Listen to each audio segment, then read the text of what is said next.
Ya, empezamos.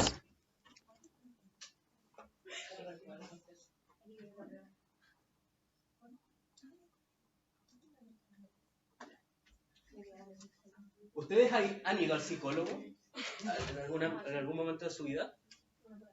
Cristian, ¿tú has ido al psicólogo? Pero, no, nadie ha ido al psicólogo. ¿Por allá al fondo? Sí, tú sí. Yo tengo dos hipótesis en la vida, para la vida. Que en nuestra mente existen dos géneros discursivos. Un género discursivo que tenemos en la mente es el género ensayístico y el otro es el de la opinión.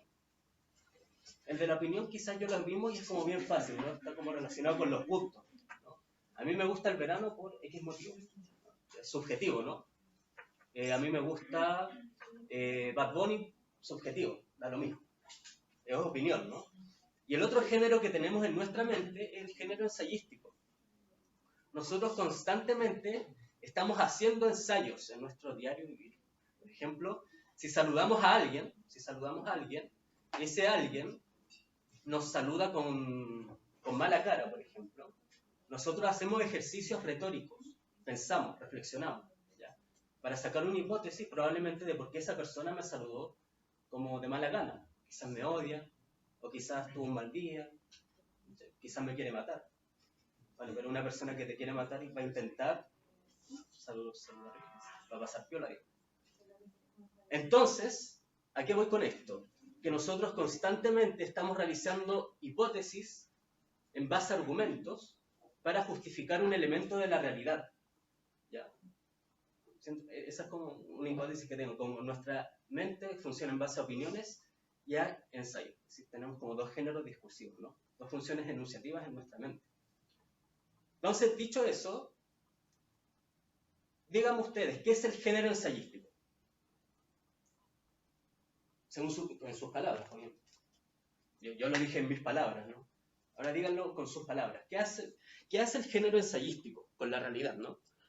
Recuerden que cuando hablamos de funciones enunciativas, estamos hablando de qué hace un texto con la realidad, ¿no? ¿Cuál es la función de enunciar algo? ¿Qué es el género ensayístico? Quiero haberles dado un buen acercamiento, ¿no? Entonces, los géneros ensayísticos, primero vamos por los tópicos. Los tópicos tienen la característica fundamental de que son de carácter humanístico, relacionado con las ciencias sociales, con el arte, ¿ya? Donde, por ejemplo, tenemos como tópico humanístico la filosofía, la estética o la literatura, o en general todas las ramas del arte, ¿no? Asimismo tenemos la política, la cultura, la economía, ¿no? Donde se hacen ensayos, y ciencias sociales, ¿no?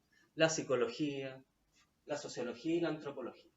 Es decir, fíjense bien, ¿no? Como que el tópico está en torno a temas que uno suele decir, esto es como más subjetivo. Bueno, en realidad no es subjetivo, ¿no? Sino que es un elemento de la realidad que como se genera en base a lo humano, ¿no? Está sujeto a múltiples interpretaciones y a múltiples puntos de vista, ¿no? Esos son los tópicos, ¿no? Es difícil, por ejemplo, hacer un ensayo de medicina, ¿no? Yo diría que es prácticamente imposible, ¿no? Que un médico escriba un ensayo, ¿cierto?, sobre algún medicamento, por ejemplo.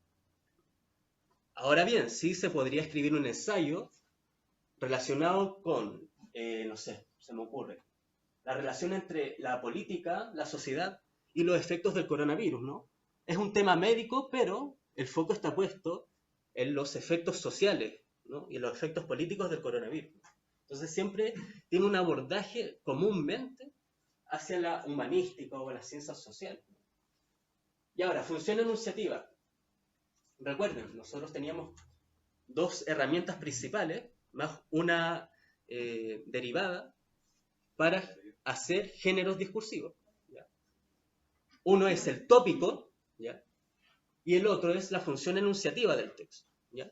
Entonces nosotros delimitando cuál es el tópico del texto y cuál es su función para la realidad, más un poco de estructura textual, ¿no? Porque yo les decía, está el género epistolar, por ejemplo, ¿ya? O está el género dialógico, ¿ya? Esas son estructuras textuales que generan en sí mismas un género discursivo. Pero principalmente tenemos estas dos herramientas para definir un género, ¿ya? ¿Y cuál es la función, esto es importante, del género ensayístico? Argumentar, reflexionar, y en cierto modo vamos a ver en qué manifestación textual, chiquillas allá atrás, vamos a ver en qué manifestación textual del género ensayístico el autor opina. ¿Ya? Nosotros ya les dije lo que era la opinión, ¿no? La opinión vertida en un texto. ¿Ya? Entonces, esas son las dos herramientas que tenemos para definir el género ensayístico. Entonces, les leo. En este género observamos un ejercicio del pensamiento. Lo que les dije al principio, ¿no? Cómo acercarnos al ensayo. Nosotros constantemente estamos haciendo hipótesis sobre la realidad para llegar a comprender cierto elemento, cierto suceso que está ocurriendo, ¿no? Difiere con el género científico, y esto es lo que les estaba comentando, en que acá no observamos la proposición de un nuevo elemento de la realidad. No se exponen nuevos descubrimientos. Ojo con esto. En el género ensayístico es difícil. Esa es la diferencia, por ejemplo, entre un ensayo y una tesis. En la tesis se propone una realidad nueva, ¿no? Es como un nuevo enunciado para la realidad. Esto es esto. ¿Ya? Acá no. Acá yo diría que la reflexión es un fin en sí mismo, por ejemplo. Eso es un buen modo para definir lo que es un género ensayístico, ¿no? El fin último es la reflexión. ¿Ya? No se exponen nuevos descubrimientos, les decía. No se establecen nuevos hechos. ¿Ya? Y aquí está en destacado. Acá se reflexiona sobre un elemento de la realidad. El resultado de esta reflexión puede ser variopinto, puede ser distinto, ¿no? Y será el resultado de esta reflexión lo que define las distintas manifestaciones. Es decir, en todo género ensayístico, en todas las manifestaciones de este tipo de texto, se reflexiona. Pero al punto final al que llegamos con esta reflexión es lo que define a la tipología de este texto, ¿ya? ¿Han leído ensayos ustedes? ¿Sí? Ya. Por ejemplo, uno que se lee, yo lo leí en filosofía cuando iba en el colegio, que es el Anticristo. ¿Han leído el Anticristo? Bueno, por ejemplo, el tópico de la filosofía, la rama de la filosofía, es propiamente ensayística, ¿ya? ¿Por qué? Porque se propone una hipótesis para comprender la realidad, pero solamente de un punto de vista, ¿no? Por ejemplo, no podríamos decir hoy en día que la hipótesis propuesta por el filósofo griego Platón es un hecho de la realidad, no es un descubrimiento, ¿no? Solamente es una reflexión para comprender algún aspecto de la realidad.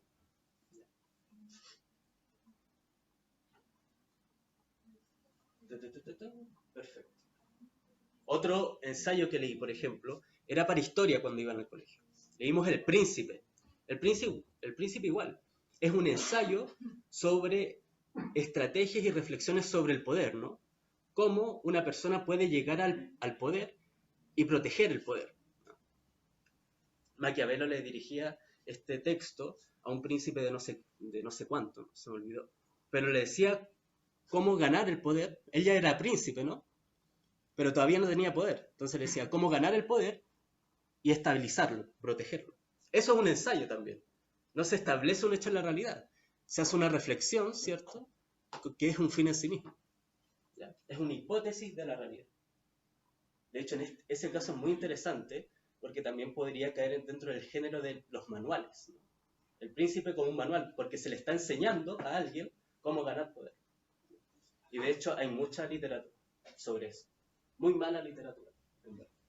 Entonces, eso es el género ensayístico. Ahora vamos a ver cuáles son los tipos de textos del género ensayístico. Esto es importante. Ensayo, reseña y la crítica, o reseña crítica. ¿Ya? Chao, cuídense, chiquillos. Partamos por el ensayo. Y fíjense bien, ¿no? El ensayo, que es un tipo de texto, define en sí mismo todo un género discursivo. ¿Ya?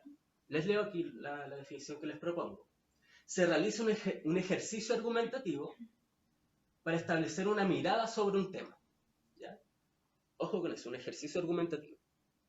La próxima clase tendríamos que estar viendo tipos de argumentos. Importantísimos. Pero se realiza un ejercicio argumentativo, los argumentos pueden ser de cualquier naturaleza. Vamos a ver las naturalezas de los distintos tipos de argumentar en la próxima clase. Siendo, por ejemplo, y ojo aquí con el tipo de enunciados que aparecen. Los resultados de las bondades de las nuevas tecnologías en la enseñanza, ¿no? Fíjense en eso, las bondades, ¿no?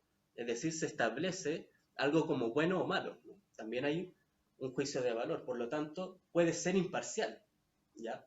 Se establece, mira, esto es bueno, por tanto, tanto. Conflictos de identidad y la nominalización en el lenguaje inclusivo. Conflictos, ¿no? Cuando, por ejemplo, cuando ustedes lean un título que diga conflictos de, piensen al tiro que solamente se va a hacer un ejercicio reflexivo, ¿ya? Se va a hacer esta palabra que se ocupa tanto, un diálogo de miradas, ¿no? ¿Cuáles son los conflictos en el lenguaje inclusivo? Entonces, sigo entonces. Los resultados de estos enunciados son de carácter relativo, ¿no? Porque en tanto que existen bondades, ¿no? En primer lugar, se pueden enunciar todas las bondades y al mismo tiempo existen desventajas, ¿no? Y además se podría llegar a analizar ese texto hipotético y decir que esas supuestas bondades no son tal. Por ejemplo, las bondades de la nueva tecnología en la enseñanza. Permite a los estudiantes estar más interconectados. Ya, esa es una muy buena ventaja. Y otra ventaja es, se les permite el acceso rápido al conocimiento. Ya, pero ahí una desventaja de esa misma hipotética bondad es que estamos llenos de conocimiento. Entonces, el conocimiento, el contenido que ellos escojan, puede ser inválido, ¿no? Por ejemplo, en Internet, ¿cierto? Hay mucho contenido en Wikipedia, y bacán, estamos llenos de contenido, llenos de información. Pero eso también es un arma de doble filo, porque puede ser información falsa, ¿no? Entonces, siempre está en constante reflexión el ensayo, en constante debate. Entonces, los argumentos pueden ser de distinta naturaleza. Se manifiesta además una imparcialidad. Imparcialidad, ojo. Eventualmente tenemos como resultados juicios de valor. Y aquí hay un ligero error. ¿Cuál es el error de esto? Identifíquenlo ustedes. Está por acá, ¿cierto? Porque al decir, eventualmente tenemos resultados, como resultados juicios de valor. Eso es parcialidad. No es imparcialidad. La imparcialidad es cuando no hay juicios de valor, se intenta ser objetivo. En cambio, la parcialidad es cuando nosotros manifestamos una postura al respecto, ¿no? ¿Recuerdan eso? Entonces, eso es un ensayo, ¿cierto? Vamos a ver, les traje aquí en la actividad un ensayo para que obviamente lean uno. También les traje unos videos para que veamos las cosas que nos ofrece YouTube al respecto. Que hay muchos. Y uno bien entretenido. Reseña. ¿Ya? Está la reseña y la reseña crítica. Yo lo puse crítica o reseña crítica. La pueden entender de las dos formas, ¿ya? Reseña, que no es reseña crítica. Se realiza un esbozo de alguna obra de carácter estético. O bien, no necesariamente de carácter estético, ¿ya? Por ejemplo, un chef, por ejemplo, o un periodista de cocina, escribe un manual de cocina, por ejemplo, cocina vegana. Y uno fácilmente puede hacer una reseña, ¿no? ¿Ya? Entonces, aquí yo digo, se realiza un esbozo de alguna obra de carácter estético, pero no necesariamente. Se puede realizar una reseña sobre cualquier tipo de obra escrita, ¿ya? ¿Ya? Siendo obras visuales, literatura, obras teatrales y de cine el objeto de análisis. ¿Ya? Y aquí, literatura u libros en general, ¿no? Hoy en día estamos llenos de libros, ¿no? A eso me refería, ¿no? Que uno puede hacer una reseña no necesariamente de un libro de carácter estético. Uno puede hacer una reseña, por ejemplo, de un manual de educación, por ejemplo, ¿no? y revisar el libro y dar una postura, un esbozo, un análisis de eso. Se entiende la reseña, entonces, ojo acá, como un análisis donde se emplean ciertos recursos para sistematizar lo dicho. La reseña también suele rozar la opinión. Cuando roza la opinión, o cuando lisa y llanamente establece una opinión, estamos hablando de la reseña crítica. ¿Ya? Ojo con esto. A nivel estructural, se da una primera instancia, un resumen de la obra. ¿Ya? Eventualmente, un comentario sobre el autor y su influencia. ¿Ya? Y se procede a hacer un desglose sistematizado de la obra. Por ejemplo, estructura narrativa, utilización del color. Por ejemplo, si se puede hacer una reseña sobre un cuadro. ¿Ya? ¿Y cuáles son las herramientas para sistematizar lo dicho? Por ejemplo, cómo se utiliza el color, la luz y la sombra, por ejemplo. Esas son herramientas teóricas que a nivel discursivo se ocupan para sistematizar el análisis. ¿Ya? Por ejemplo, esa herramienta de análisis del arte pictórico, que es utilización del color, la luz y la sombra, se puede utilizar en un cuadro de hace muchos años como en un cuadro actual, ¿no? Entonces, eso sistematiza, ¿no? Hace que todo sea igual, seriado, un análisis seriado. Psicología de los personajes y estructura narrativa, ¿cierto? En obras literarias, por ejemplo. Esas son herramientas de análisis, en este caso literario, para establecer eventualmente una reseña. ¿Ya? Pero ojo acá, ¿cuál es la diferencia? Ustedes ya la deben estar imaginando. Entre una reseña y una reseña crítica. La reseña crítica, que es la que más abunda, por ejemplo en YouTube, ¿cierto? Donde el youtuber, ¿cierto? Dice, no, y mira, la película tanto, tiene esto, y por lo tanto vayan a verla. O por lo tanto, no la vayan a ver y quédense con este resumen. Y suscríbanse. Tiene eso al final, ¿no? Dice, es buena, es mala, vayan a verla, mejor no la vean. Esa es la diferencia entre una reseña crítica. Igual se los voy a leer. Se realiza una evaluación de una obra estética. O no necesariamente, insisto, con una obra que no sea necesariamente estética. Por ejemplo, un libro de autoayuda, ¿no? Uno puede hacer una reseña crítica y esa no es una obra estética. Así que siempre piensen en eso. Cualquier libro se puede reseñar en el mundo. Cualquier obra. También se entiende a la reseña crítica como una invitación a la recepción de la obra o un rechazo hacia ella, con lo cual tiene un carácter imparcial. Lo mismo, parcial. Lo voy a corregir el tiro, no lo escribo. Estaba medio disperso cuando escribí. Ahora sí. Tiene carácter parcial, ¿no? Tiene carácter parcial, es decir, hay una postura, ¿no?, a favor o en contra, ¿no? Se sigue la misma estructura textual anterior, es decir, un resumen de la obra, o por ejemplo, una reseña sobre un cuadro de cualquier artista visual, es como se pone el título de la obra, por ejemplo, las medidas del cuadro, quizás la paleta de colores, ¿ya? En el caso de una obra literaria es mucho más fácil, ¿no? Porque se hace un resumen, se hace un resumen de la obra. Luego, lo mismo, se hace un comentario sobre el autor, sus eventuales influencias, por ejemplo. Y finalmente, ¿no?, se le suma la connotación positiva o negativa del autor, ¿ya? Entonces, a nivel estructural, es exactamente como la misma estructura, ¿no? Una presentación de la obra que se está reseñando, una presentación del autor, sus posibles influencias, en este caso, un análisis sistemático, aquí también idealmente se debería dar, ¿no? Y la diferencia, entonces, de la reseña crítica con la reseña es que se da una connotación negativa o positiva, es parcial, ¿ya? Con lo cual se comprendería, y esto es interesante, ¿no?, con lo cual se comprendería que el desglose previo, es decir, el análisis, es un proceso de argumentación.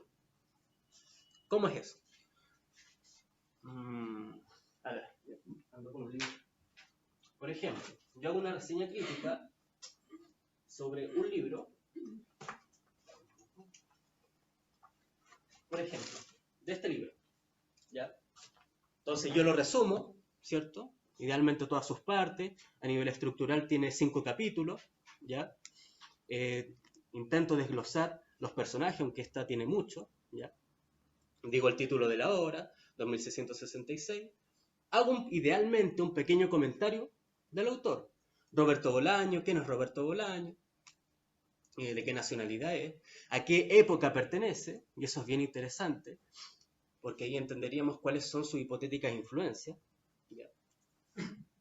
Luego, que es lo más complejo en este caso, porque este libro es terrible, se hace un desglose analítico. Por ejemplo, algo interesante que yo sacaría de acá es la estructura de los sueños, ¿no? Donde los sueños, acá en este libro, es una herramienta interesante para que el lector pueda comprender no solo el ambiente, sino que quizás eventualmente alguna premonición, ¿no? El ambiente psíquico que invade a los personajes, ¿no? Se presentan a través de los sueños, ¿ya? Por ejemplo, otro análisis es, por ejemplo, los viajes que hacen los personajes, ¿no? Son personajes que de un momento a otro cambian su realidad, ¿ya? Por ejemplo, autores europeos o críticos europeos, 5 críticos europeos, o eran 4, creo que eran 4, se van de un momento a otro a México, a una ciudad donde están ocurriendo crímenes. En el segundo capítulo, la esposa de un académico chileno se va a Europa, ¿ya? Y se pierde en busca de un pintor. En el tercer capítulo, un periodista de Estados Unidos se va a ese mismo lugar de México donde se están haciendo asesinatos, ¿no? Y de un momento a otro, ese mismo personaje, cuídate Cris, y de un momento a otro, ese mismo personaje se va de inmersión en la noche de esa ciudad, ¿no? Y ahí conoce los crímenes, el mundo de las drogas, del comercio sexual. Entonces son personajes que constantemente están cayendo en nuevas realidades, ¿ya? Eso es en términos analíticos, ¿ya? Luego, yo les hago en esta reseña crítica, el lector leyendo este libro, 2666, debido a los constantes sueños que tienen los personajes, debido a los constantes viajes y cambios de destino que van teniendo estos personajes, ¿no? Y su inmersión en esta ciudad donde están ocurriendo crímenes, es una novela perfecta para quien quiera leer novela negra, novela de crímenes, novela de misterio, por ejemplo. Es una reseña crítica, ¿no? Yo hice un desglose analítico, intenté hacerlo, y luego les dije, léanla. O por otro lado, este es un libro muy largo, ¿no? Y a rato se repite la misma estructura narrativa. Por lo tanto, a la gente que le gusta entretenerse y tener una entretención más corta, ¿no? Las novelas más breves, no les recomendaría tanto esta obra de Roberto Bolaño. Pero sí quizás les recomendaría los cuentos de Bolaño o la poesía de Bolaño.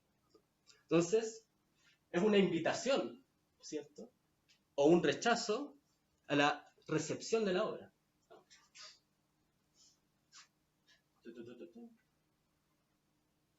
Entonces, lo que les dije yo del libro, que los personajes están cambiando su destino constantemente, ¿no? Que los sueños son un proceso inmersivo, es un proceso argumentativo, para decir que es una muy buena novela de misterio, por ejemplo. Eso es. Ahora, para que se entienda bien la idea, si yo no hubiese dicho la última parte, es como léanlo, era hasta otra reseña, ¿no? Estaba como haciendo un análisis constantemente, ¿no? Pero no llegaba al juicio de valor, de que es buena o que es mala. ¿Se entendió? Más o menos la diferencia entre la reseña y la reseña crítica, más o menos. Ahora vamos a leer alguna.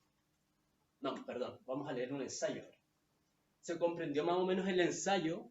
Es como muy abstracto. Ustedes que son gente de ciencia, se les debe hacer complejo como comprender lo que es un ensayo, pero es un ejercicio argumentativo. Ahora, elijan primera, segunda,